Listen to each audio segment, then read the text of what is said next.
బంధనం నీ కాళ్ళలో లేదు, నీ ఆలోచనలో ఉంది. యోహాను రాసిన సువార్త 5వ అధ్యాయం 6-9 మనం ధ్యానించినట్లయితే యేసు ప్రభు వారు అక్కడ ఆ వ్యక్తిని చూసి అంటాడు, నువ్వు నిజంగా స్వస్థపడగోరుచున్నావా అని. చూడండి ప్రేమ దేవుని బిడ్డలారా, 38 సంవత్సరాలు ఒకే చోట, ఒకే మంచం, ఒకే బాధ, ఒకే నిరీక్షణ, ఒకే నిరాశ. బెతెస్దా కోనేరు దగ్గర పడి ఉన్న ఆ మనిషిని ఒక్కసారి ఊహించుకోండి. అతని శరీరం మాత్రమే బలహీనంగా లేదు, అతని మనస్సు కూడా బలహీనంగా బంధించబడి ఉన్నట్టు మనం చూస్తున్నాం.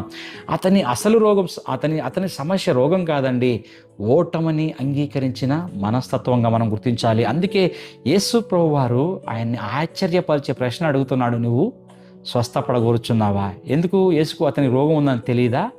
ఖచ్చితంగా తెలుసు. కానీ యేసు అతని శరీరాన్ని స్వస్థపరచడానికి ముందు ఆ యొక్క వ్యక్తి యొక్క ఆలోచనలు స్వస్థపరచాలనుకున్నాడండి. చూడండి అతని జవాబును గమనించండి. యేసు అడిగింది ఏంటి? నీకు స్వస్థత కావాలా అని. కానీ అతను చెప్తుంది ఏంటి? నన్ను నీళ్ళలో దింపేవారు ఎవ్వరు లేరు అని. యేసు స్వస్థత గురించి మాట్లాడుతూ ఉన్నాడు, ఆయన సాకుల గురించి మాట్లాడుతూ ఉన్నాడు.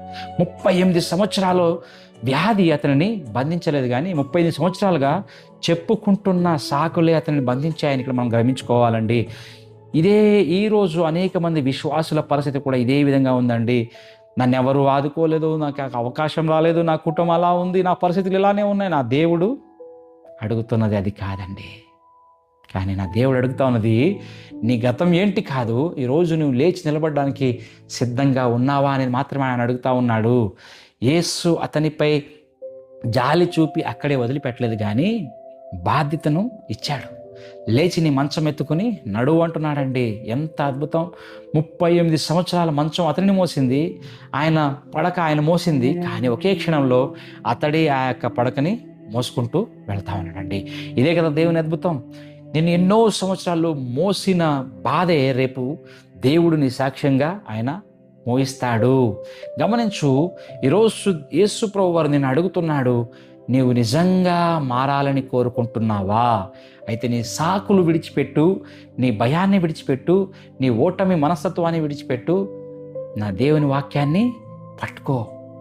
ఒకే దేవుని మాట, ఒకే ఒక దేవుని మాట 38 సంవత్సరాల బంధనాన్ని ఒక క్షణంలో విరగొట్టగలదు. ఈరోజు నీ పరిస్థితులు మారకముందే నీ ఆలోచనలు మారాలి. ఆలోచనలు మారితే జీవితం మారుతుంది, విశ్వాసం మారితే భవిష్యత్తు మారుతుంది.